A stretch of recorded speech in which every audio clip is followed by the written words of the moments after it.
আরজিকর হাসপাতালে তরুণী চিকিৎসক ধর্ষণ ও হত্যার ঘটনায় উত্তাল পশ্চিমবঙ্গ। প্রতিবাদে সাধারণ মানুষের পাশাপাশি রাস্তায় নেমেছে শোবিজ তারকারাও। তাদের মধ্যে আছেন টলিউড অভিনেত্রী শ্রাবন্তী চট্টোপাধ্যায়। এবার আজমির শরীফে গিয়ে বিচার চাইলেন তিনি।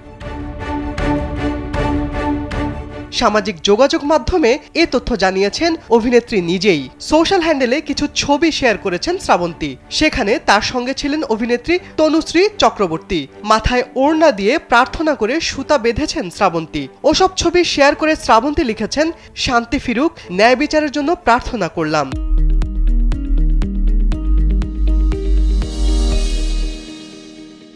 আরজিকর কাণ্ডে কেটে গেছে মাসখানেক, নিয়মিতই চলছে প্রতিবাদ। শুরু থেকে বিক্ষুব্ধদের দলে সক্রিয় শ্রাবন্তী।